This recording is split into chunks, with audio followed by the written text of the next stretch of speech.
Mesdames, Messieurs, chers adhérents, Messieurs les administrateurs, je déclare ouverte l'Assemblée générale ordinaire 2021 de la Fédération des chasseurs du Nord. En préambule, je souhaiterais vous dire combien je suis heureux de vous retrouver autour d'une grande réunion annuelle qu'est l'Assemblée générale. Même si les circonstances sont bien particulières cette année, en effet, vous l'avez compris, cette Assemblée générale est exceptionnelle en raison du Covid et des mesures gouvernementales nous imposant un présentiel minimum sur place pour les raisons sanitaires, de distanciation sociale et de respect des gestes barrières que nous connaissons tous. Néanmoins, en application des textes en vigueur, les fédérations ou toute autre personne morale ont eu le champ libre pour organiser des réunions dématérialisées avec la prolongation de l'ordonnance 2020-321 du 25 mars 2020. Bien évidemment, le respect des statuts et du règlement intérieur, article 11, chapitre 133, était de rigueur pour organiser et convoquer cette Assemblée générale en bonne et due forme. Également, les annonces légales ont bien été réalisées dans 2 journaux de la presse quotidienne régionale et de la presse spécialisée, à savoir La Voix du Nord et le journal Terre et Territoire. Enfin, et conformément au statut, le conseil d'administration de la FDC 59, en date du 6 février 2021, a décidé de réaliser cette Assemblée générale 2021 de façon dématérialisée, avec vote des résolutions en ligne. Je vous rappelle également que l'AG 2020 n'ayant pas pu avoir lieu, le conseil d'administration du 20 mai 2020 a dû valider les décisions de la saison écoulée, sauf en ce qui concerne les comptes de l'exercice clos 2018-2019 et le budget prévisionnel 2020-2021, qui sont donc soumis au vote de l'AG 2021, conformément à l'avis du Conseil d'État. Avant de rentrer dans le vif du sujet de notre Assemblée générale, et pour terminer avec le volet statutaire, je me dois aussi de vous rappeler que le bureau du Conseil d'administration fera office de bureau de l'Assemblée générale. Les votes des résolutions ont eu lieu entre le vendredi 19 mars à 9h et le jeudi 25 mars à 18h sur une plateforme dédiée, sécurisée, et que le dépouillement a eu lieu sous contrôle d'un huissier le vendredi 26 mars. Je vous rappelle également l'ordre du jour. Le rapport moral, approbation du procès-verbal du conseil d'administration dématérialisé du 20 mai 2020 faisant office d'AG 2020. La présentation et approbation des comptes de l'exercice 2018-2019. Présentation et approbation des comptes de l'exercice 2019-2020. Présentation et approbation du projet de budget de l'exercice 2020-2021. Présentation du projet de budget de l'exercice 2021-2022. Le rapport du commissaire aux comptes sur le projet de budget 2021-2022. L'approbation du budget final. Présentation et approbation du projet de date d'ouverture et de fermeture de la chasse pour la saison 2021-2022. Questions diverses. Et enfin, clôture de l'Assemblée générale. Concernant les questions diverses, je vous rappelle que pour qu'une question soit inscrite à l'ordre du jour d'une séance de l'Assemblée générale, elle doit être présentée soit par le conseil d'administration, soit par au moins 50 adhérents à la FDC 59 pour la saison cynégétique en cours, est adressé par écrit et reçu au secrétariat de la FDC 20 jours avant la date prévue pour cette séance. Il y aura donc une question qui a bien été posée, conformément au statut, et que nous traiterons en fin de séance. Pour permettre de réaliser cette assemblée générale dématérialisée, je remercie les personnes suivantes présentes aujourd'hui, bien évidemment dans le strict respect des gestes barrières et de distanciation sociale, à savoir le bureau de la Fédération, M. Didier Florent, commissaire aux comptes, M. Dominique Lecomte, expert comptable chez KPMG, le personnel de la Fédération, les prestataires extérieurs pour la retransmission de l'événement sur la plateforme dédiée et ceux qui ont œuvré à la gestion des votes de façon électronique et sécurisée. Enfin, Maître Quinger, huissier de justice. Pour terminer, et avant de procéder à la lecture du rapport moral, nous aurons bien évidemment une pensée émue pour tous les disciples de Saint Hubert qui nous auront quittés au cours de cette année. Et ils sont malheureusement nombreux. Que leurs familles reçoivent nos sincères condoléances. La saison 2020-2021 aura été exceptionnelle à plus d'un titre, mais c'est bien la pandémie mondiale de Covid-19 qui aura finalement émaillé les grandes phases de cette année synégétique et qui ponctuera en conséquence mon rapport moral. En effet, la première phase commença donc en mars-avril avec tout d'abord l'annulation pure et simple de notre Assemblée générale 2020, mais aussi avec l'interdiction de nos pratiques habituelles de régulation des ésodes et de nos comptages printemps. Puis, les mois suivants ont connu les restrictions de regroupement de personnes, nous empêchant ainsi de réaliser nos réunions d'unité de gestion, les commissions communales d'attribution du PGCA à Lièvre et les réunions de concertation du plan de chasse cervidé avec nos partenaires agriculteurs, forestiers ou administratifs. Ainsi, toute la phase de préparation, de négociation et de validation de la période de chasse 2020-2021, s'étalant de mars à juin, aura été entachée par les nécessaires dispositions gouvernementales de la lutte contre la pandémie. Cette situation aura demandé à la Fédération une grande adaptation et la mise en œuvre accélérée du télétravail, de la dématérialisation des documents et de très nombreuses visioconférences, jusqu'à aujourd'hui où nous faisons pour la première fois une assemblée générale dématérialisée.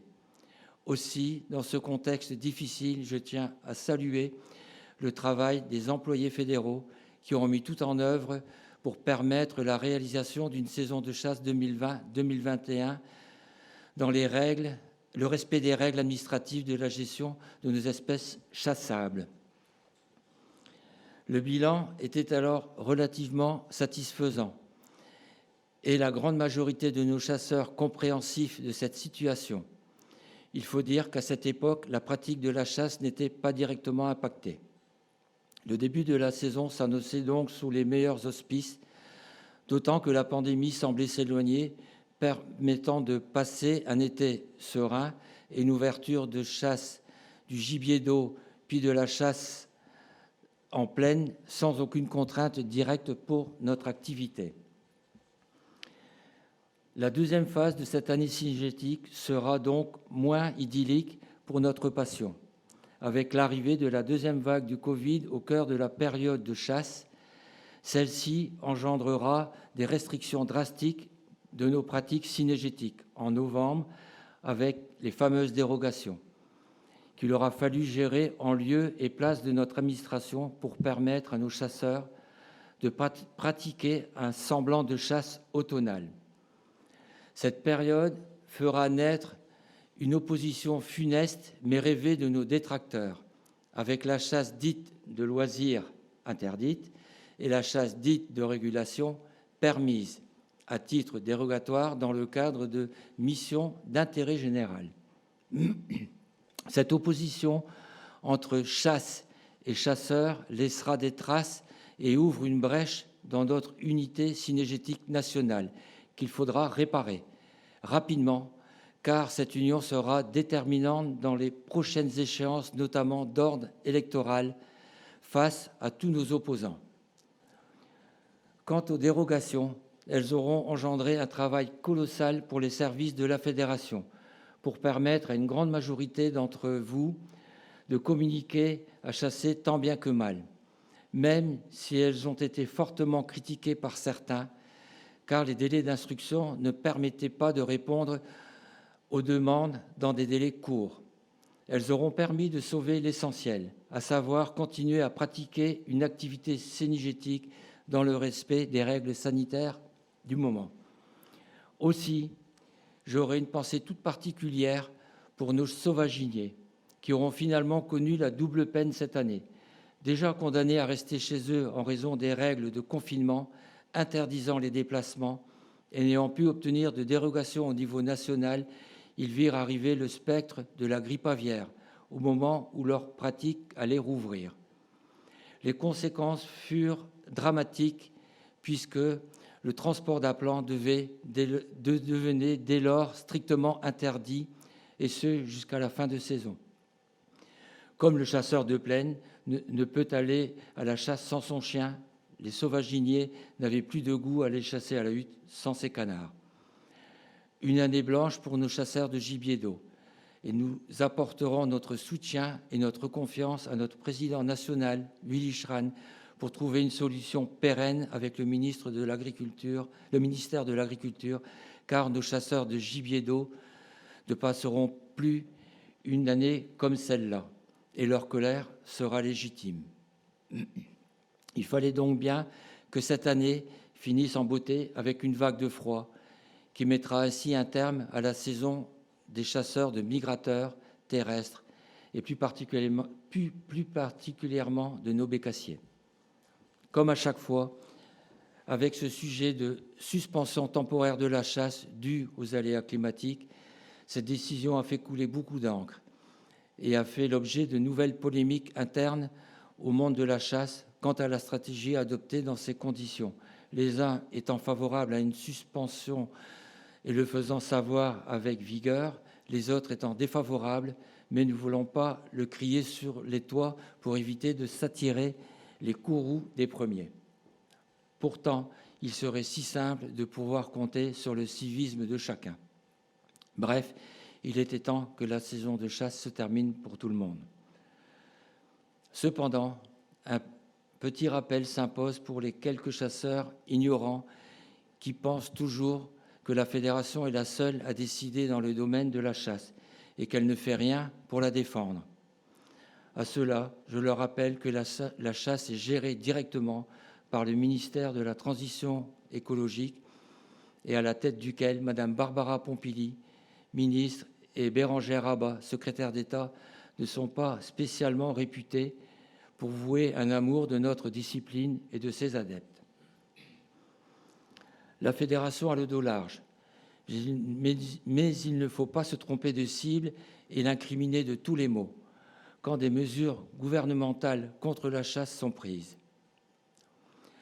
En effet, c'est bien dommage, car la Fédération met tout en œuvre pour servir ses adhérents, les défendre et représenter leurs intérêts à tous les niveaux.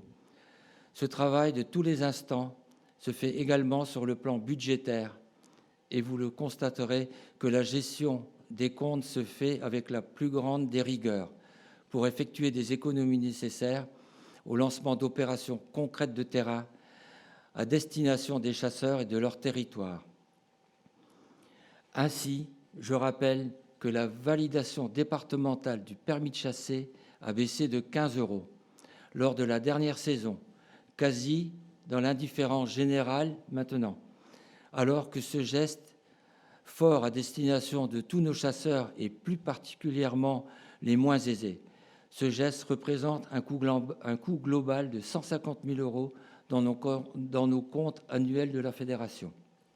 Or, malgré cette dépense, nous arrivons toujours à créer des bénéfices et des programmes ambitieux ont ainsi pu être lancés au cours de l'année 2020. Je citerai notamment l'accueil des jeunes chasseurs dans nos structures avec un budget de 30 000 euros. Alors, pour revenir sur l'accueil des jeunes chasseurs, je pense qu'une partie des chasseurs de nos adhérents ne sont pas informés. C'est que vous avez la possibilité d'intégrer chaque année 2 nouveaux chasseurs. La première année, vous pouvez en rentrer 2 des nouveaux permis à raison de 2, donc pour un montant de 150 euros par chasseur. Ces mêmes chasseurs, la deuxième année, vous touchez 100 euros par chasseur. Vous pouvez en rentrer 2 nouveaux, 150 euros par chasseur. Donc ça vous fait 4 chasseurs. Et la troisième année, idem, vous reportez les premières et deuxième années en deuxième et troisième année, vous touchez 100 euros par chasseur. Et ensuite 150 euros pour les 2 dernières rentrées. Donc ça vous fait un montant de 700 euros. C'est une aide financière qu'on peut apporter. Ça a été décidé par le conseil d'administration, puisqu'on s'est rendu compte que beaucoup de jeunes chasseurs se découragent au bout de 2 ans, ne trouvant pas de territoire. Donc c'est une accessibilité de la chasse à nos jeunes chasseurs. Profitez-en. Pas mal de chasseurs ne le savent pas. Voilà. Donc vous pouvez vous informer auprès de la fédération. Bien sûr, il faut être adhérent à la fédération avec un contrat d'adhésion. Voilà. Donc aussi, nous avons l'aide à la régulation des prédateurs et au retour des données de capture des espèces susceptibles d'occasionner des dégâts avec un budget de 50 000 euros. La politique d'aménagement des territoires de plaine en faveur du petit gibier avec un budget en fonds propres de 110 000 euros sur lequel nous allons chercher des cofinancements auprès de nos partenaires que sont le Conseil départemental du Nord, le Conseil régional des Hauts-de-France ou l'Office français de la biodiversité. Nous continuerons sur cette thématique et nous vous proposons de renouveler ces enveloppes dans notre budget 2021-2022. En effet, cette stratégie est la seule qui nous permettra de conserver à l'avenir des recettes importantes, sans augmenter le tarif des cotisations fédérales, dans un contexte de baisse généralisée des validations de permis de chasser. Également, la recherche de subventions sur les thématiques biodiversité est une réelle opportunité pour les chasseurs de démontrer leurs actions sur le terrain en faveur de l'environnement. Cela n'est pas négligeable à l'heure où les attaques contre la chasse et les chasseurs ne cessent d'augmenter dans les médias et plus particulièrement sur les réseaux sociaux. Dans le détail de ce programme ambitieux de l'aménagement de nos territoires de plaine, et avec quelques chiffres, nous avons pu financer en 2020-2021 250 hectares de couverts interculture, 8 barres d'effarouchement, 20 km de haies, une vitrine expérimentale de couverts biodiversité sur la commune de Naves. Pour 2021-22, nous proposons de financer 750 hectares de couverts interculture, 2 barres d'effarouchement, 100 km de haies et 50 hectares de couverts biodiversité. Je reviendrai sur les 100 km de haies. C'est un programme que nous avons lancé à partir donc, de 2021, où nous finançons avec une partie de budget de la fédération, mais surtout une aide du département, 1 500 euros de l'hectare par rapport à l'emprise sur la plantation de haies pour l'agriculteur. Parce qu'il faut comprendre aussi que l'outil de travail de l'agriculteur est grévé dès l'instant qu'il met une plantation de haies. Il est normal de l'indemniser. Donc c'est 1 500 euros de l'hectare pendant 10 ans pour que la haie soit durable. Le département a été très très favorable sur ce projet et je pense qu'on est les seuls à le faire et il est tout à fait normal qu'il y ait une indemnité puisque auparavant la fédération proposait des plantations de haies déjà depuis plusieurs décennies et ça n'avançait pas, on était sur une moyenne de 2 km par an. Donc voilà, donc je pense qu'il faut réaménager les territoires et donc c'est vraiment un partenariat avec le monde agricole et le département. Donc on est très confiant sur ce projet et c'est aussi de montrer et de faire une démonstration que sur le volet environnement, il faut financer pour que ça marche. Voilà. Cette nouvelle activité et cette nouvelle stratégie ont logiquement engendré une réorganisation interne des services fédéraux et une priorisation de nos services au 1er janvier 2021. Ce travail d'analyse et de projection aura nécessité une vision à court, moyen et long terme de la place de la chasse dans la société, la prise en compte de nombreux enjeux d'ordre politique, économique, environnemental, sociétal ou médiatique. La demande croissante de nos partenaires dans les transmissions des données et expertise technique dans différents domaines, suivi des espèces, plan de gestion des espèces ou de sites naturels, connaissances naturalistes, réglementation cynégétique, etc. Ce travail a été réalisé par le conseil d'administration avec l'aide de tous les salariés au cours de l'automne 2020 pour aboutir à la définition de 4 piliers prioritaires que sont le suivi technique des espèces, la formation des chasseurs, l'aménagement des territoires de plaine et la police de la chasse. Ces 4 axes seront le cap à suivre de la Fédération des chasseurs du Nord pour les prochaines années, pour faire face aux enjeux de la chasse de demain. Et des moyens humains et financiers ont été débloqués pour y parvenir. Les élections fédérales de 2022 seront également là aussi pour donner à notre équipe fédérale ce mandat indispensable de la part de nos adhérents. J'en profite d'ailleurs pour remercier tous les administrateurs de la Fédération de leur engagement en faveur de la chasse et des chasseurs et qui auront validé à l'unanimité des membres présents cette politique fédérale ambitieuse.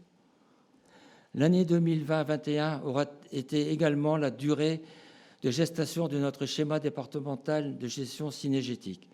Ce SDG est le fruit d'un long processus de concertation qu'elle a engagé depuis plusieurs mois avec les services de l'État, de la louveterie et de représentants des intérêts agricoles, sylvicoles, cynégétiques et de protection de la nature, sans oublier l'aide de scientifiques et de personnes qualifiées dans le domaine de la gestion des espèces, des habitats et de la biodiversité.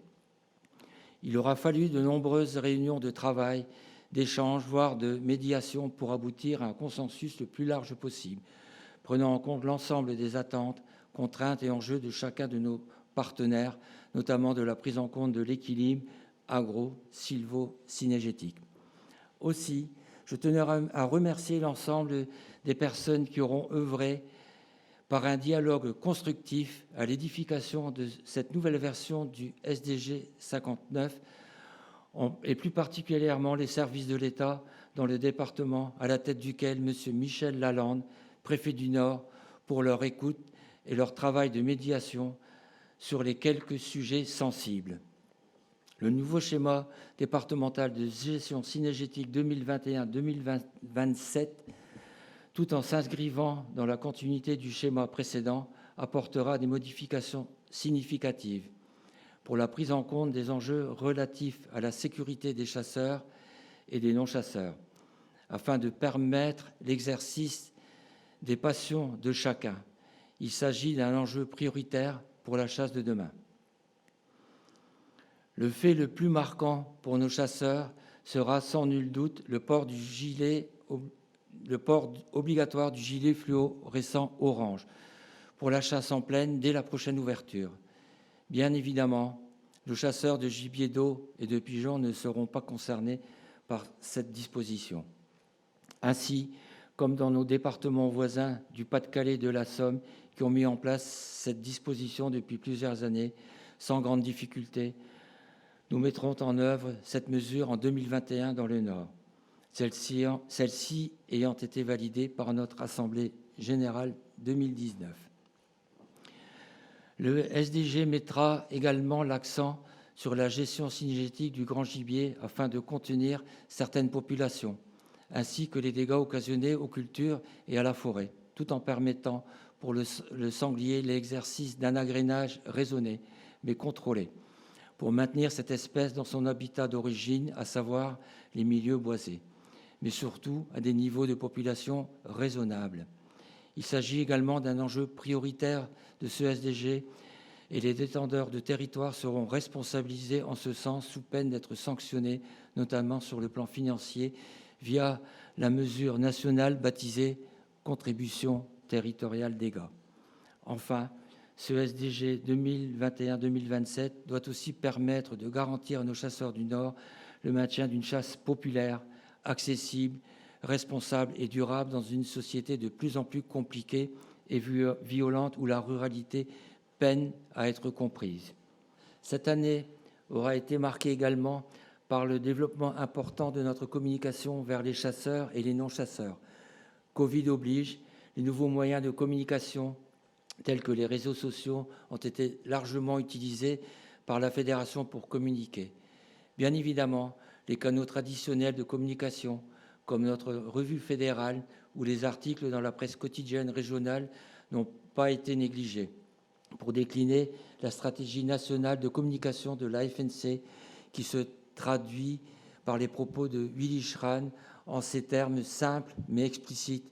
La chasse n'a pas besoin d'être comprise, elle doit être expliquée. C'est dans cette stratégie que la FNC a fait parvenir un véritable manifeste pour la chasse cœur de biodiversité aux élus locaux, maires, conseillers municipaux, conseillers départementaux et régionaux, ainsi qu'aux parlementaires et députés européens.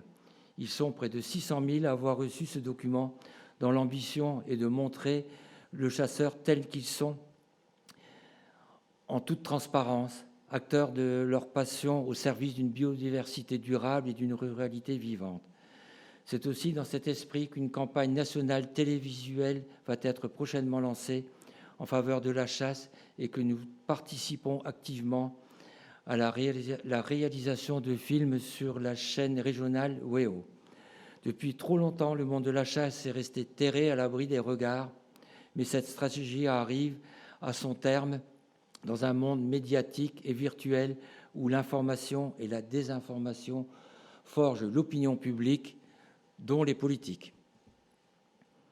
Et les conséquences sont terribles pour notre activité, puisque nous devons faire face aux stratégies des antichasses relayées par de piètres politiciens en quête de gloire sur les réseaux sociaux. Le référendum d'initiative partagée en a été la parfaite illustration. En collaboration avec le monde agricole, nous sommes intervenus auprès des parlementaires nordistes qui ont signé ce fameux RIP. Et nous avons constaté que les principaux signataires ne connaissent rien à la chasse, à l'agriculture, à la ruralité. Ils ne savent même pas faire la différence entre un héron et un lampadaire. C'est la triste vérité du monde actuel. Et ce sont ces mêmes personnes qui votent au Parlement européen l'extension de l'interdiction de l'usage du plomb en zones humides pour 2023 et à très court terme son interdiction totale d'utilisation. Il en est de même pour nos chasses traditionnelles, chasse au gluot, chasse à courre, vénerie sous terre, qui sont attaquées de toutes parts par nos opposants, bien aidés, il faut le dire, par un ministère complaisant, rempli de bobos écolos, surfant sur la vague verte du moment. Les chasseurs, et plus généralement la ruralité, devront faire face en 2021, puis en 2022. Il ne faudra pas se tromper. Il faudra faire les bons choix, car les alliances politiques qui se profilent nous rappellent des heures bien sombres de la chasse française sous le ministère de Dominique Voynet, ou de la chasse régionale sous la présidence de Marie-Christine Blandin. Mais nous en reparlerons en temps voulu. Pour terminer ce rapport moral, je reviendrai brièvement sur le feuilleton de la vente du château de Chéran et sur le futur siège fédéral de Saint-Amand, car l'année écoulée aura demandé un travail très conséquent à la Fédération sur ces dossiers pour finaliser la vente, le compromis de vente étant en cours, et la nouvelle construction, quasiment 2 ans de procédure pour obtenir le permis de construire.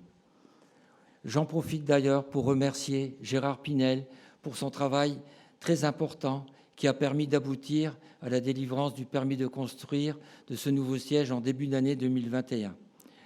Ce travail a été très fastidieux et très lourd à gérer sur le plan administratif, Mais Gérard était l'homme de la situation, puisque issu de ce milieu lors de son activité professionnelle.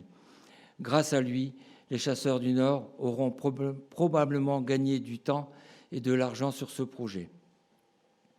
L'objectif reste pour nous de commencer les travaux dans les plus brefs délais pour arriver dans les nouveaux locaux au cours du printemps 2022, en espérant vous accueillir sur le site de Saint-Amand pour l'Assemblée générale 2022. Bien évidemment en présentiel et avec, je l'espère, cette pandémie enfin derrière nous. Je vous remercie de votre attention. Nous allons passer au vote de la première résolution, qui est la suivante et qui correspond au premier point de l'ordre du jour. Après avoir pris connaissance des éléments, l'Assemblée générale ordinaire 2021 de la FDC 59 approuve le procès verbal du Conseil d'administration du 20 mai 2020, faisant office d'Assemblée générale ordinaire 2020. La résolution a été approuvée à 4071 voix pour, l'équivalent de 93,2%, 264 abstentions pour un équivalent de 6% et 34 non pour 0,8%. Je vous remercie de votre confiance. Nous passons au deuxième point de l'ordre du jour qui concerne la présentation des comptes de l'exercice 2018-2019. Pour cela, je donne la parole à M. Dominique Lecomte, notre expert comptable.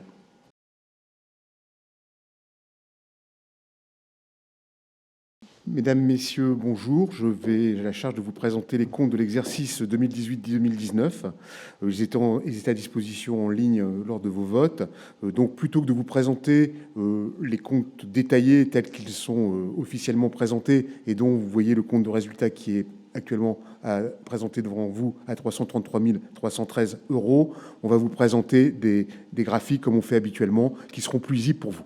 Alors, le premier graphique concerne le fonctionnement général, le résultat du fonctionnement général, qui est de 312 000 €. Il y a 3 458 000 € de produits et 3 146 000 € de charges. Tout ce qui est en bleu concerne l'exploitation. Donc, on va d'abord regarder sur la gauche les produits. Alors, le timbre, avec 1 999 000 € de timbre. Ce qu'on peut dire au niveau du timbre, c'est que le tarif était resté inchangé. Il était à 85 € en 17-18 et 85 € en 18-19. Par contre, on a une petite baisse du nombre de validations puisqu'on est passé de 25 638 validations à 25 328, soit une baisse de 310 validations, soit à peu près moins 1%.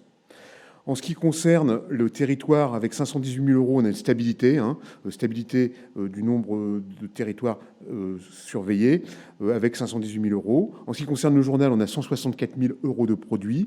Le guichet unique représente 92 000 € de produits et le divers qui représente 341 000 €, dont notamment des subventions.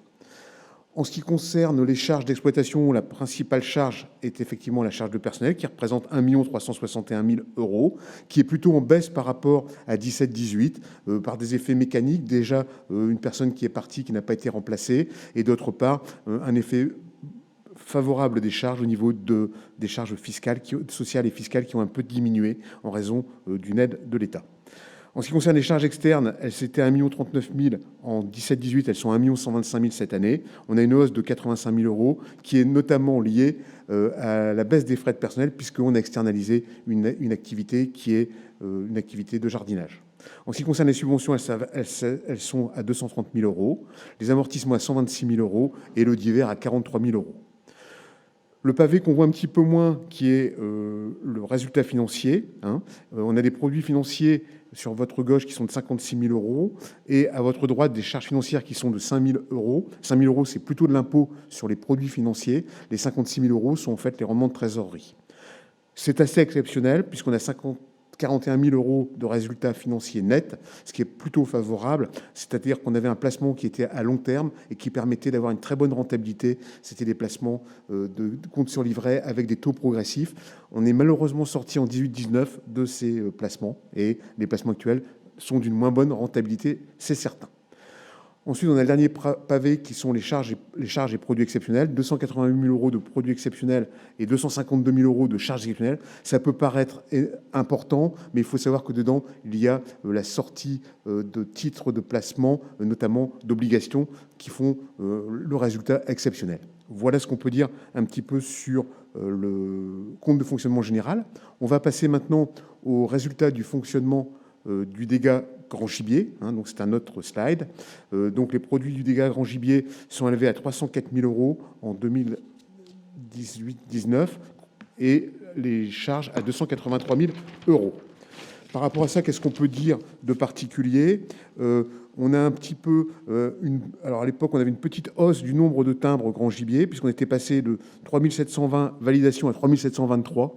C'est 3 validations de plus. Et on est passé, le prix n'a pas changé, était toujours de 50 euros.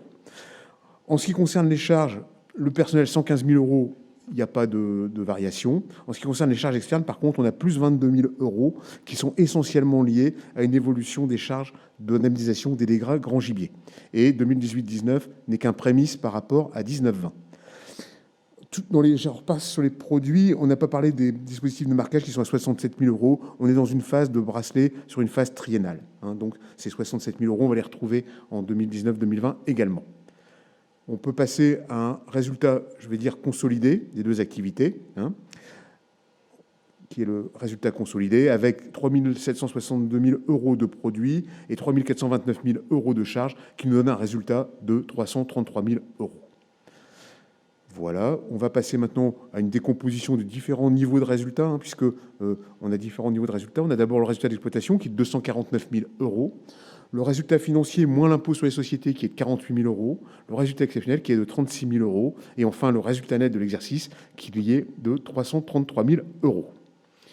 On va passer maintenant, après le résultat, à la présentation du bilan. Pareil, on a fait une présentation simplifiée du bilan, avec une présentation d'abord des immobilisations qui représentent une valeur nette de 478 000 euros, des immobilisations financières à long terme qui représentent 810 000 euros. Ce sont principalement des placements obligataires. Des créances pour 375 000 euros. Ce sont notamment les adhésions aux contrats multiservices qui sont à recouvrer au 30 juin 2019. Une trésorerie qui est de 3 108 000 euros au 30 juin 2019. En face, on a le passif qui est équilibré, heureusement. L'actif est égal au passif avec 4 771 000 euros. On a des réserves pour 2 509 000 euros, des provisions pour 137 000 euros qui concernent principalement des provisions pour indemnité de départ à la retraite, puisqu'on provisionne les indemnités de départ en retraite, des dettes pour 1 049 000. Il s'agit de quelques emprunts, mais il n'y en a pas beaucoup à la clôture de l'exercice 2018-19. Il y a essentiellement des dettes fiscales, sociales et autres. Et enfin, on a les produits constatés d'avance, 1 076 000, qui correspondent notamment aux validations déjà faites avant le 30 juin et qui concernent la campagne de chasse 19-20, mais que le guichet unique était déjà ouvert à partir de juin pour commencer à prendre ces validations. Voilà ce qu'on peut dire sur les comptes de l'exercice 2018-2019. Je vous remercie pour cette présentation très complète et je donne la parole à Monsieur Didier Florent, notre commissaire aux comptes. Tout d'abord, bonjour à toutes et à tous. J'espère que vous vous portez bien en cette période difficile et que vous n'êtes pas trop impactés, vous ou vos proches, par la Covid-19. J'ai à vous présenter mon rapport sur les comptes annuels de l'exercice qui a été clôturé le 30 juin 2019 et qui porte donc sur la période 2018-2019. En exécution de la mission qui nous a été confiée par votre Assemblée générale, nous avons effectué l'audit des comptes annuels de la Fédération départementale des chasseurs du Nord relatifs à l'exercice clos le 30 juin 2019, tels qu'ils sont joints au présent rapport. Nous certifions que les comptes sont, au regard des règles et principes comptables français, réguliers et sincères, et donne une image fidèle du résultat des opérations de l'exercice écoulé, ainsi que de la situation financière et du patrimoine de la Fédération à la fin de cet exercice. Nous avons effectué notre audit selon les normes d'exercice professionnel applicables en France, et nous estimons que les éléments que nous avons collectés sont suffisants et appropriés pour fonder notre opinion. Nous avons réalisé notre mission d'audit dans le respect des règles d'indépendance qui nous sont applicables sur la période du 1er juillet 2018 jusqu'à la date d'émission de notre rapport. Et notamment, nous n'avons pas fourni de services interdits par le code de déontologie de la profession de commissaire aux comptes. En application des dispositions des articles L823.9 et R823.7 du Code de commerce relatives à la justification de nos appréciations, nous vous informons que les appréciations les plus importantes auxquelles nous avons procédé, selon notre jugement professionnel, ont porté sur le caractère approprié des principes comptables appliqués et notamment sur la comptabilisation du compte bancaire du guichet unique. Les appréciations ainsi portées s'inscrivent dans le contexte de l'audit des comptes annuels pris dans leur ensemble et de la formation de notre opinion exprimée ci-avant. Nous avons également procédé, conformément aux normes d'exercice professionnel applicables en France, aux vérifications spécifiques prévues par la loi. Nous n'avons pas d'observation à formuler sur la sincérité et sur la concordance avec les comptes annuels des informations qui ont été données dans le rapport financier du président et dans les autres documents qui vous ont été adressés. Merci. Nous allons passer au vote de la deuxième résolution, qui est la suivante. Après avoir pris connaissance du rapport de gestion et du rapport du commissaire aux comptes sur les comptes annuels de l'exercice 2018-2019, l'Assemblée générale approuve les comptes qui lui ont été transmis, dont le résultat est excédentaire de 333 313 €, qui donne quitus aux administrateurs pour leur gestion et valide l'affectation des résultats. Alors, la résolution est approuvée à 4 144 voix pour, c'est-à-dire 94,9%, 218 abstentions pour un équivalent de 4,9% et 7 non pour 0,2%. Je vous remercie de votre confiance. Nous passons au troisième point de l'ordre du jour, qui concerne cette fois-ci la présentation des comptes de l'exercice 2019-2020. Et je donne la parole à M. Dominique Lecomte, notre expert comptable. Mesdames, Messieurs, bonjour. Je vais vous présenter les comptes de l'exercice 2019-2020. Ils ont été mis en ligne lors de vos votes et ils ont été validés à la hauteur de 424 839 €. Donc c'est une présentation qui est la présentation officielle que vous avez, qui vous est présentée à l'écran. Plutôt que d'aller sur cette présentation qui est fort détaillée, on préfère vous présenter des graphiques qui sont plus simples et plus faciles à expliquer et à lire. En amont de cette présentation, l'exercice 2019-2020 est un exercice particulier, puisqu'effectivement, il y a eu la réforme de la loi Chasse, qui est la loi du 24 juillet 2019, qui a fortement perturbé le fonctionnement et les entrées et sorties de ressources de la fédération. En effet, le timbre à 200 €, national à 200 € a une incidence sur les validations départementales. On peut dire qu'en 2018-2019, le timbre national représentait 3031 validations faites dans le Nord. Cette année, en 19-20, il en représente 10 164. En ce qui concerne les validations départementales, en 2018-2019, on en avait 22 297.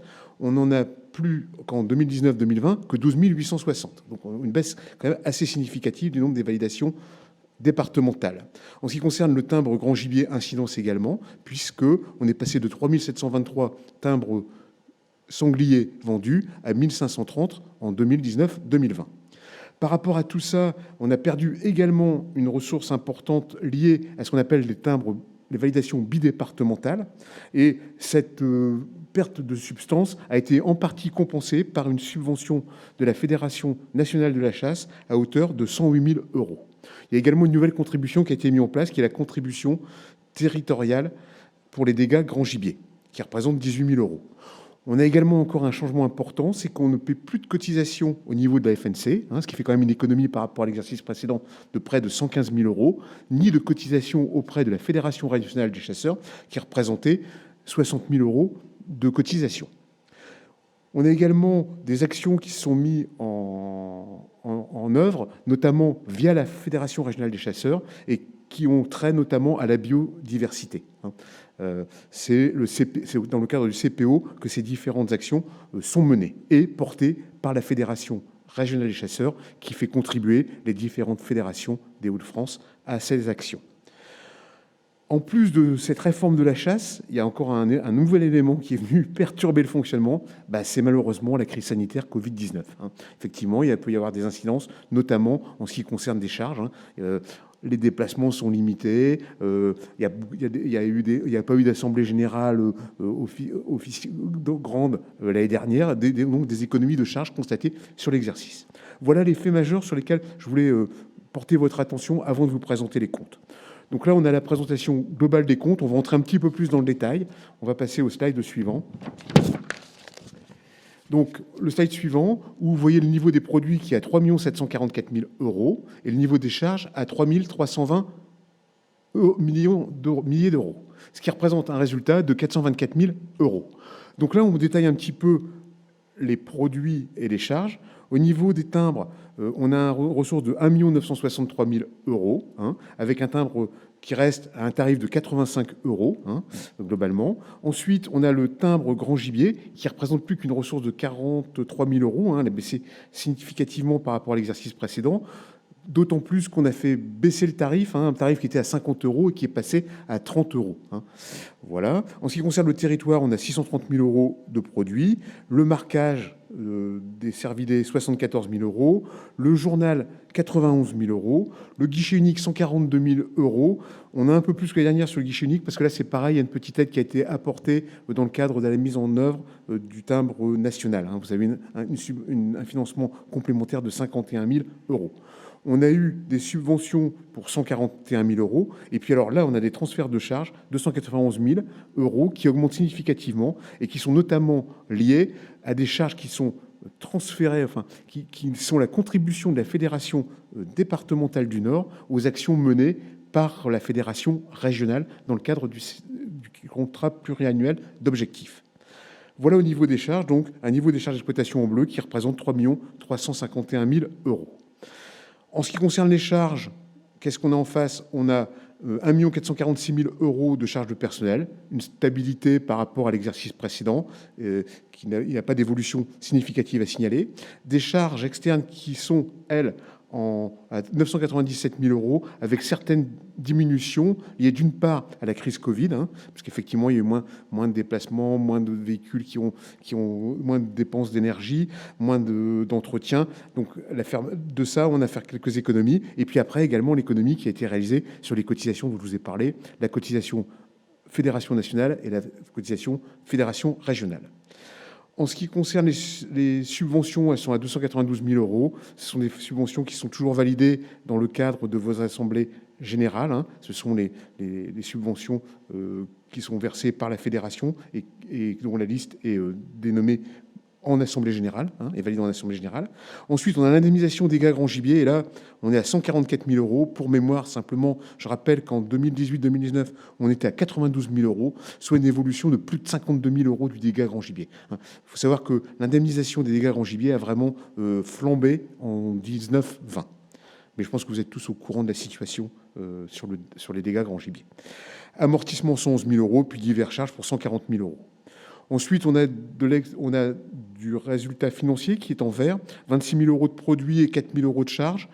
Les 4 000 € de charges, c'est l'impôt sur les produits financiers et un petit peu d'intérêt sur les emprunts. Et 26 000 €, c'est le résultat de vos placements.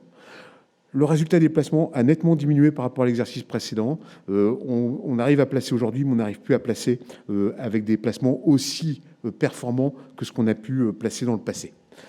Ensuite, le résultat exceptionnel, 187 000 € de produits et 183 000 € de charges, toujours liés à des opérations de sortie de placement obligataires dont on constate la sortie en charge et en produits exceptionnels. Donc globalement, un résultat exceptionnel de 4 000 €. Donc pas de remarque particulière.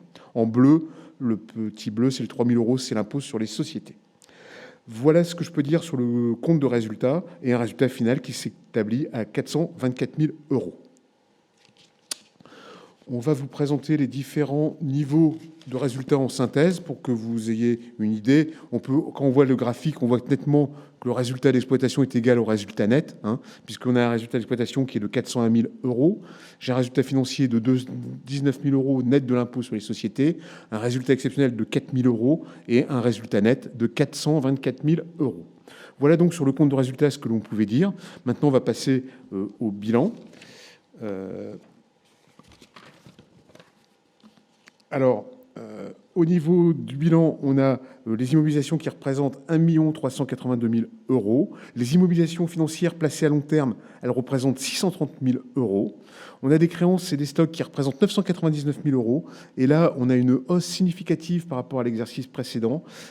C'est lié à une facturation beaucoup plus tardive qu'en 2018-2019 de ce qu'on appelle les territoires, c'est-à-dire les contrats multiservices ou les contrats simples également. Et les dernières, elles avaient été facturées en 18-19, ils avaient facturé à partir du mois de mars. Là, ils ont été facturés au mois de juin, dont une créance qui n'était pas payée au 30 juin 2020, d'où l'augmentation des créances et des stocks. Une trésorerie qui s'établit à 2 411 000 euros, ce qui est un total d'actifs qui fait 5 422 000 euros. On a un passif qui est également égal à 5 422 000 euros. L'équilibre est respecté, avec des réserves pour 2 935 000 euros, des provisions pour 211 000 euros, dont notamment la provision pour indemnité de départ en retraite, des dettes pour 1 165 000 euros, composées d'emprunts. Les emprunts, c'est principalement pour le financement de la flotte de véhicules qui ont été contractés.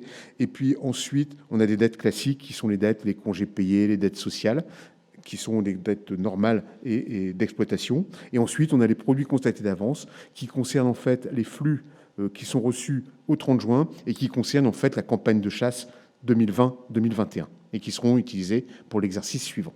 Voilà ce qu'on peut dire sur le bilan globalement. Et puis ce que je peux dire globalement, c'est que la situation financière de la Fédération des chasseurs au 30 juin 2020 est saine. Il y a des équilibres financiers sont respectés, il n'y a pas de soucis particuliers.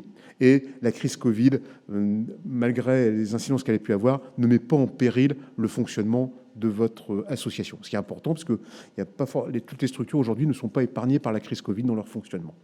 Voilà ce que l'on peut dire. Voilà. Très bien. Je vous remercie de votre attention. Monsieur Lecomte, je vous remercie pour cette présentation très complète. Et je donne la parole à Monsieur Didier Florent, notre commissaire aux comptes. Après vous avoir lu mon rapport sur l'exercice 2018-2019, je vous présente mon rapport sur l'exercice 2019-2020. Donc, en exécution de la mission qui nous a été confiée par votre Assemblée générale, nous avons effectué l'audit des comptes annuels de la Fédération départementale des chasseurs du Nord relatif à l'exercice clos le 30 juin 2020, tels qu'ils sont joints au présent rapport. Et là, c'est la phrase la plus importante du rapport. Nous certifions que les comptes annuels sont, au regard des règles et principes comptables français, réguliers et sincères, et donnent une image fidèle du résultat des opérations de l'exercice écoulé, ainsi que de la situation financière et du patrimoine de la Fédération à la fin de l'exercice. Nous avons effectué notre audit selon les normes d'exercice professionnel applicables en France, et nous estimons que les éléments que nous avons collectés sont suffisants et appropriés pour fonder notre opinion. Là aussi, nous avons réalisé notre mission d'audit dans le respect des règles d'indépendance prévues par le Code de commerce et par le Code de déontologie de la profession de commissaire aux comptes sur la période allant du 1er juillet 2019 jusqu'à la date d'émission de notre rapport. J'ai à justifier de nos appréciations. Cette justification traite un petit peu de tout ce qui se passe avec la pandémie Covid-19. Donc, je vais vous lire ce que j'ai noté sur le rapport. La crise mondiale liée à la pandémie de Covid-19 crée des conditions particulières pour la préparation et l'audit des comptes de cet exercice. En effet, cette crise et les mesures exceptionnelles prises dans le cadre de l'état d'urgence sanitaire induisent de multiples conséquences pour les entreprises, particulièrement sur leur activité et leur financement, ainsi que des incertitudes accrues sur les perspectives d'avenir. Certaines de ces mesures, telles que les restrictions de déplacement et le travail à distance, ont également eu une incidence sur l'organisation interne des entreprises et sur les modalités de mise en œuvre des audits. C'est dans ce contexte complexe et évolutif que, en application des dispositions des articles L. 823-9 et R. 823-7 du Code de commerce, relatives à la justification de nos appréciations, nous vous informons que les appréciations les plus importantes auxquelles nous avons procédé, selon notre jugement professionnel, ont porté sur le caractère approprié des principes comptables appliqués. Ces appréciations s'inscrivent dans le contexte de l'audit des comptes annuels pris dans leur ensemble et de la formation de notre opinion exprimée ci-avant. Nous avons également procédé, conformément aux normes d'exercice professionnel applicables en France, aux vérifications spécifiques prévues par les textes légaux et réglementaires. Nous n'avons pas d'observation à formuler sur la sincérité et la concordance avec les comptes annuels des informations données dans le rapport financier du président et dans les autres documents adressés aux adhérents sur la situation financière et les comptes annuels adressés aux adhérents. Merci. Je vous remercie, Monsieur Florent. Nous allons passer au vote de la troisième résolution, qui est la suivante. Après avoir pris connaissance du rapport de gestion et du rapport du commissaire aux comptes sur les comptes annuels de l'exercice 2019-2020, l'Assemblée générale approuve les comptes qui lui ont été transmis, dont le résultat est excédentaire de 424 839 € et donne quitus aux administrateurs pour leur gestion. La résolution a été approuvée à 4068 voix pour, soit 93,1%, 149 abstentions pour 3,4% et 152 non pour 3%. Je vous remercie de votre confiance.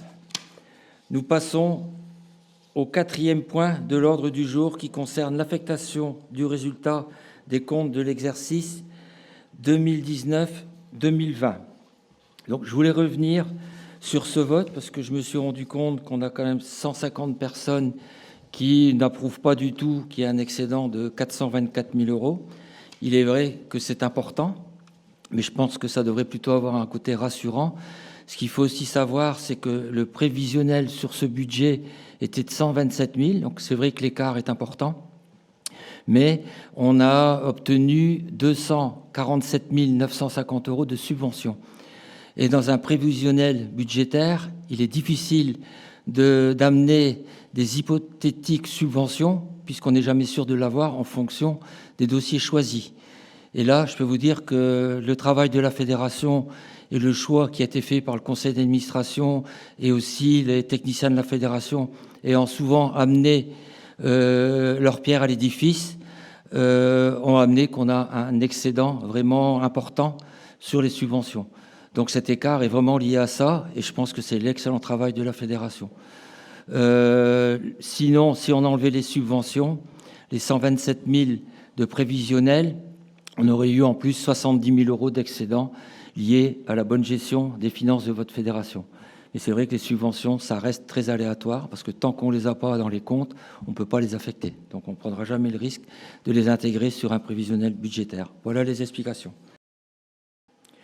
Nous allons passer au vote de la quatrième résolution, qui est la suivante. Après avoir pris connaissance du rapport de gestion et du rapport du commissaire aux comptes sur les comptes annuels de l'exercice 2019-2020, l'Assemblée générale approuve l'affectation du résultat des comptes de l'exercice 2019-2020.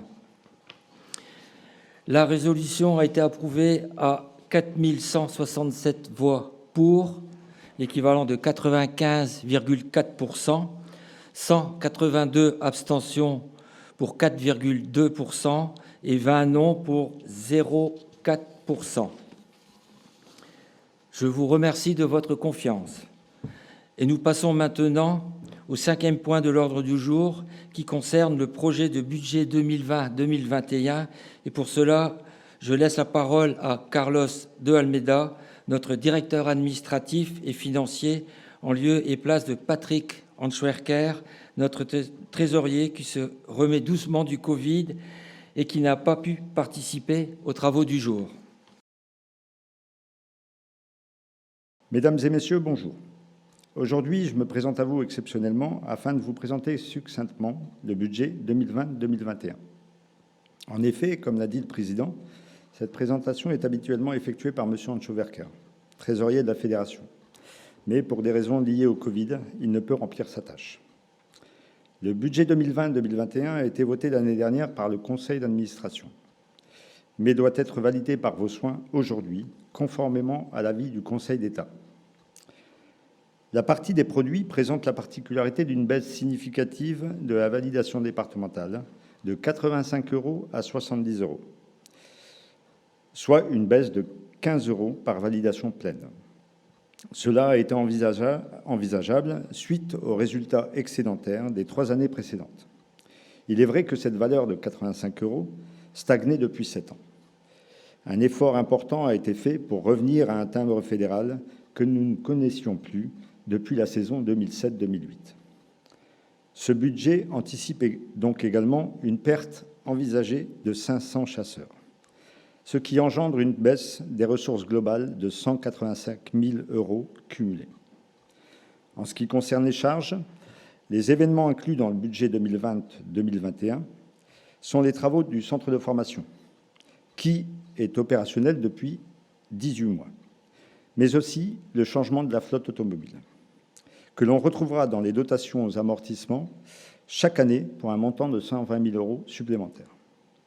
En conclusion, vous remarquez un léger excédent de 59 347 € pour la saison 2020-2021, représentant ainsi 1,76% du budget global.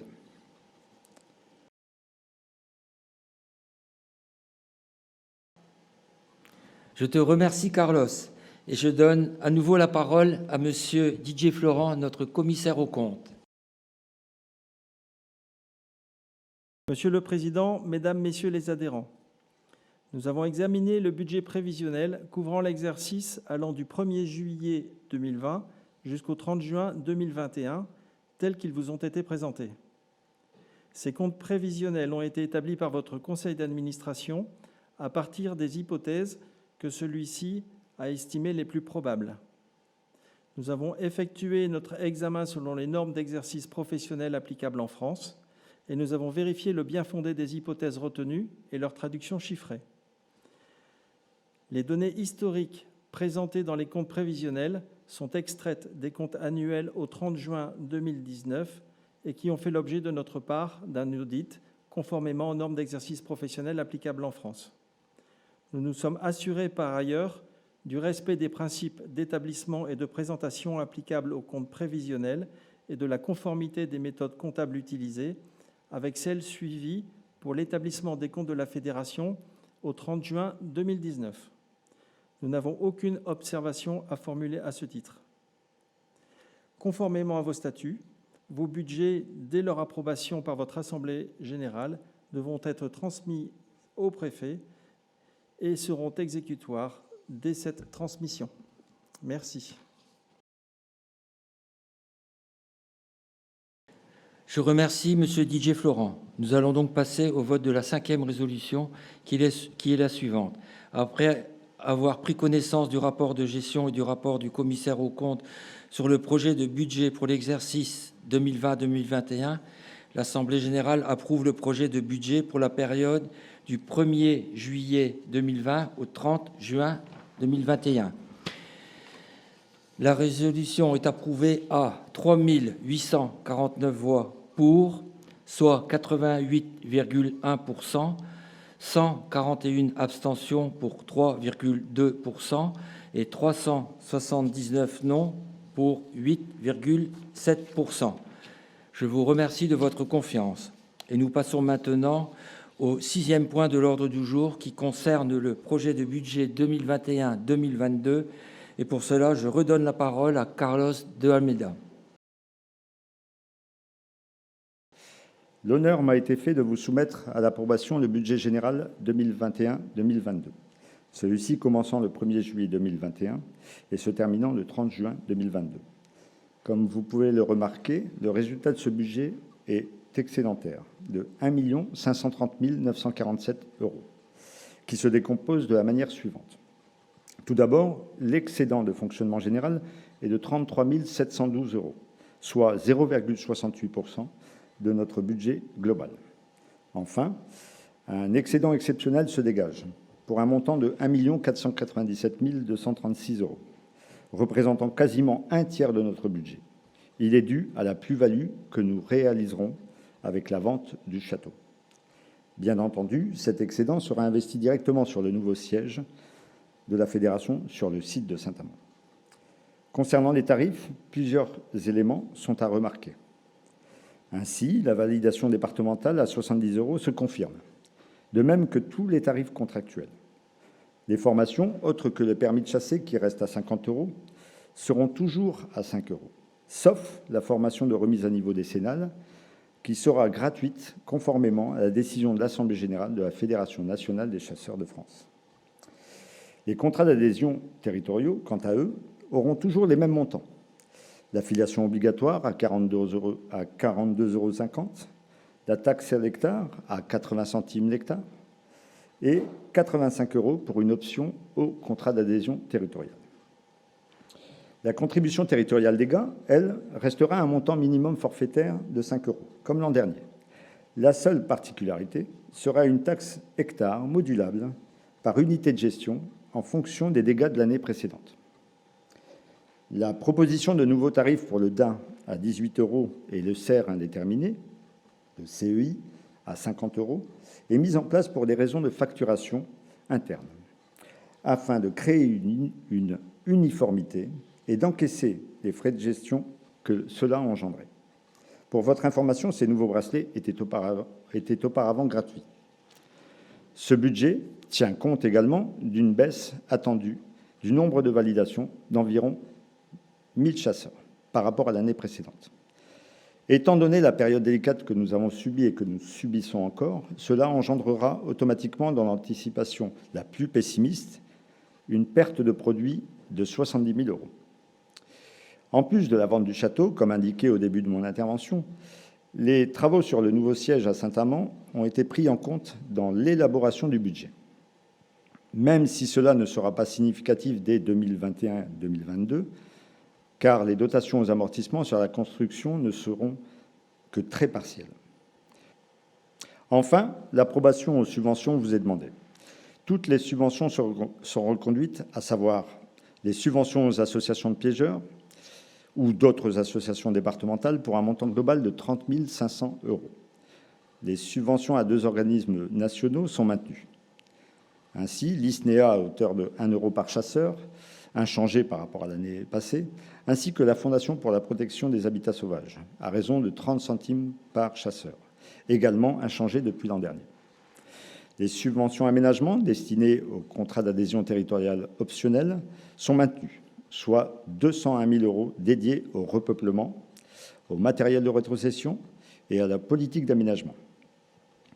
Les plantations de haies sont et seront un élément essentiel de notre politique d'aménagement en relation avec le département à hauteur de 50 000 €, dans l'espoir ainsi de planter 100 km sur le territoire dans l'année.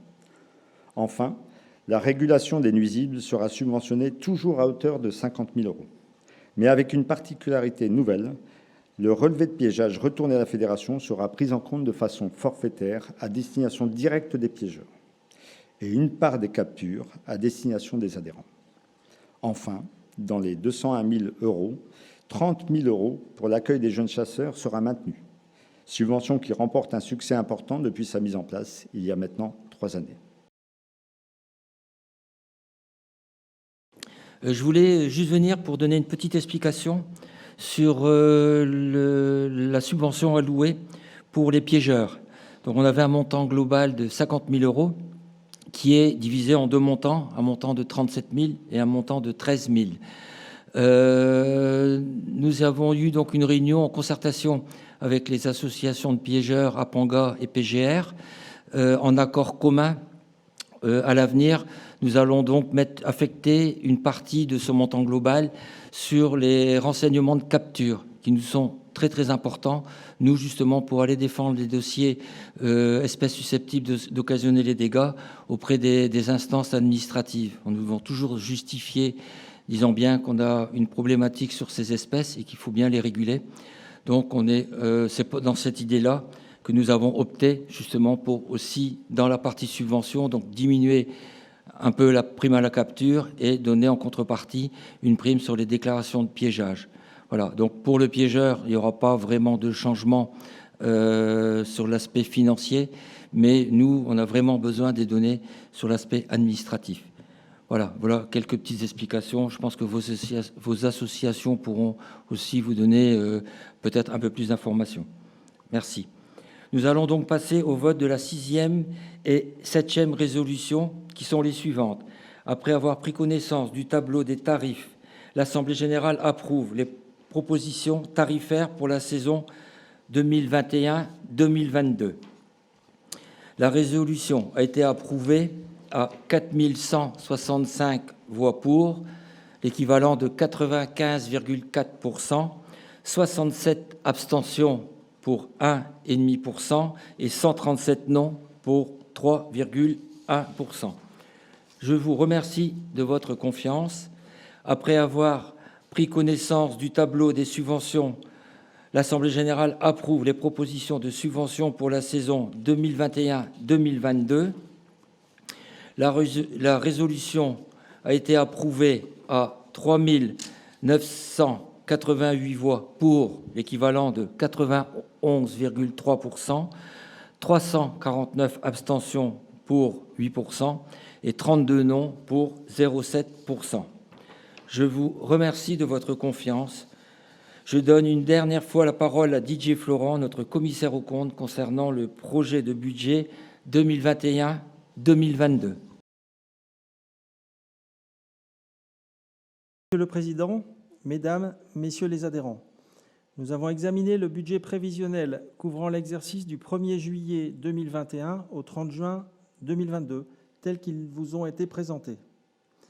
Ces comptes prévisionnels ont été établis par votre conseil d'administration à partir des hypothèses que celui-ci a estimées les plus probables. Nous avons effectué notre examen selon les normes d'exercice professionnel applicables en France et nous avons vérifié le bien-fondé des hypothèses retenues et leur traduction chiffrée. Les données historiques présentées dans les comptes prévisionnels sont extraites des comptes annuels au 30 juin 2020 qui ont fait l'objet de notre part d'un audit conformément aux normes d'exercice professionnel applicables en France. Nous nous sommes assurés par ailleurs du respect des principes d'établissement et de présentation applicables aux comptes prévisionnels et de la conformité des méthodes comptables utilisées avec celles suivies pour l'établissement des comptes de la Fédération au 30 juin 2020. Le budget général fait apparaître un résultat excédentaire de fonctionnement de 33 712 € et un résultat excédentaire exceptionnel de 1 497 236 €. Ce dernier résultat découle de la plus-value sur la vente du site de Chéran. Cet excédent permettra de financer partiellement l'acquisition et l'aménagement du site de Saint-Amand-les-Eaux. Nous n'avons aucune observation à formuler à ce titre. Conformément à vos statuts, vos budgets, dès leur approbation par l'Assemblée générale, devront être transmis au préfet et seront exécutoires dès cette transmission. Merci. Je remercie M. Didier Florent. Nous allons donc passer au vote de la 8e résolution, qui est la suivante.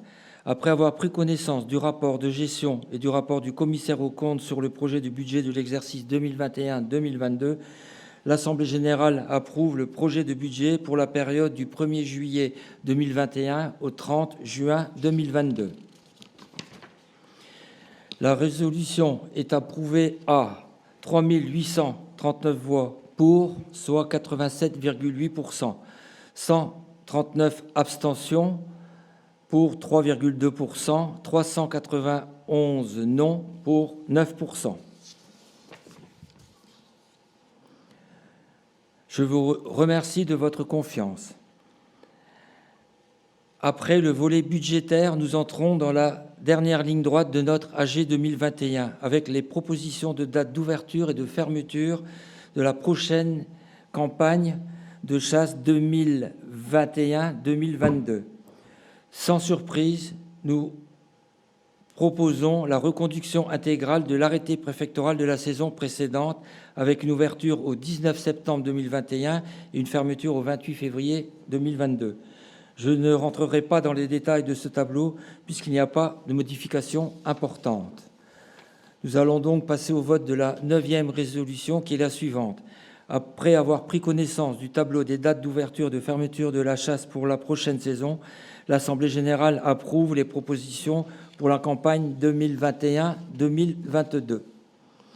La résolution est approuvée à 4 341 voix pour, soit 99,4%, 0 abstention et 28 non pour 0,6%. Je vous remercie de votre confiance. Nous arrivons bientôt au terme de notre AG, mais il reste encore le dernier point à l'ordre du jour qui correspond aux questions diverses.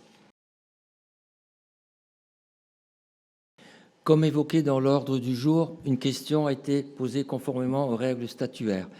Il s'agit d'une question posée par M. Jean-Paul Duès de Tétéghem, vice-président de l'Association de défense de l'environnement et des paysages flamands et vice-président de l'Association des chasseurs de migrateurs de Flandre, et qui concerne la possibilité de chasser le gibier d'eau en novembre pendant la période de confinement.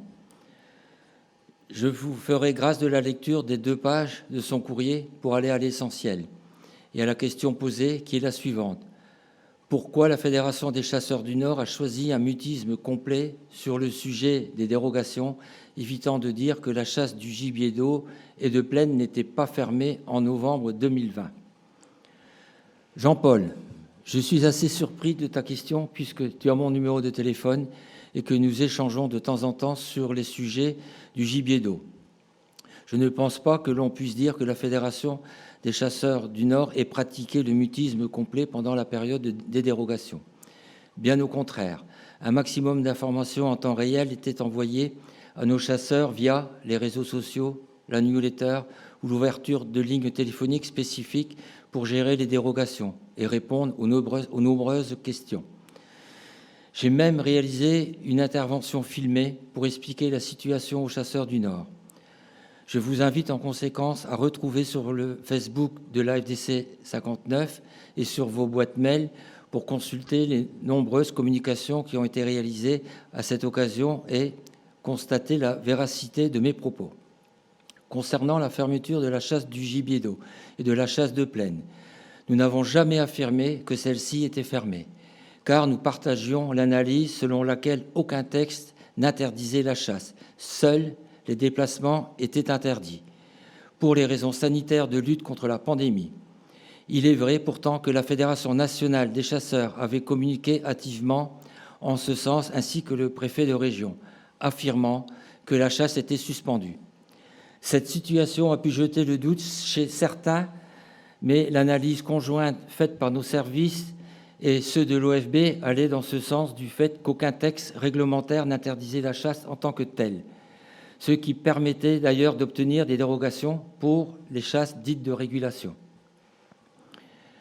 Comme j'ai pu l'évoquer dans mon rapport moral, j'invite les chasseurs de gibier d'eau à ne pas se tromper de cible sur des décisions nationales qui ne sont pas du ressort du président de fédération ou du préfet du département. C'était le cas pour les dérogations, pour la chasse de plaine ou gibier d'eau. Bien que nous ayons fait la demande officielle auprès du préfet, le cadre national était défini par la circulaire de la ministre en personne qui veillait au grain, et aucun département de France n'a obtenu des dérogations pour aller chasser le gibier d'eau. Désolé, nous n'avons pas la main sur tous les sujets, mais vous noterez néanmoins que nous avons obtenu dans le Nord une dérogation de déplacement pour aller nourrir les appelants sur les huttes. Je n'en ferai pas plus de commentaires. Enfin, et pour terminer, J'insiste sur le fait que la Fédération des chasseurs du Nord est très active sur la défense de la chasse des migrateurs au niveau qui doit être le sien, c'est-à-dire dans la collecte des données scientifiques au sein des réseaux de l'ISNEA, de la NCGE, de la LSF ou de la FNC, mais aussi dans la défense de la mise en valeur de nos territoires de chasse, Chabot-Latour, Hutte-la-Bécasse, Bateau Flamand, Marais de Maroilles, Natura 2000, ou pour lutter contre certains projets éoliens sur les axes majeurs de migration, tels que la vallée de la Sensée, ou encore, dernièrement, sur les territoires maritimes, avec l'installation du radar de suivi ornithologique contre le projet offshore de Dunkerque. Je vous invite d'ailleurs à lire attentivement le dernier numéro de notre revue fédérale, Le Chasseur du Nord, qui arrive dans les boîtes aux lettres et qui a consacré un travail conséquent de la Fédération sur ce dossier migrateur. Vous constaterez que nous n'avons pas à rougir de ce travail, mais il est clair que je ne suis pas ministre ni président de la FNC et que je n'ai pas la capacité de faire changer des règles nationales, voire européennes. Mesdames, Messieurs, chers adhérents, Messieurs les administrateurs, pour clôturer cette Assemblée générale, je vous informe que la vidéo de cette AG sera disponible sur le site de la FDC 59 et sur le compte Facebook pour les personnes absentes ou qui souhaitent consulter les votes des résolutions. Je terminerai donc mes propos en remerciant tout d'abord l'ensemble des personnes qui s'investissent au quotidien pour assumer correctement toutes nos responsabilités fédérales, et elles sont nombreuses. En premier lieu, les membres du bureau, M. Gérard Sagnier, Gérard Pinel, Patrick Anschwerker, Pierre Laude et Jean-Marie Parmentier, pour leur dévouement permanent à la Fédération et à leur fidélité à mes côtés. En second lieu, les autres membres du conseil d'administration pour leur soutien perpétuel et majoritaire à nos projets. En troisième lieu, notre personnel pour leur professionnalisme et leur volonté au service de tous les chasseurs du Nord. Bien évidemment, l'ensemble des chasseurs qui nous sont fidèles et qui nous aident au quotidien dans nos multiples tâches. Et enfin, je n'oublierai pas nos épouses et nos familles qui doivent supporter à longueur de temps notre investissement sans faille pour la chasse et la fédération. C'est sans compter que cette équipe s'investit au quotidien pour vous, chers adhérents, et pour préparer un avenir serein à la chasse nordiste et à votre fédération. Je vous remercie de votre attention et par ces quelques mots, je clôt l'Assemblée générale 2021 de la Fédération des chasseurs du Nord. Portez-vous bien et rendez-vous en présentiel pour notre Assemblée générale 2022. Je l'espère de tout cœur. Encore merci de votre écoute.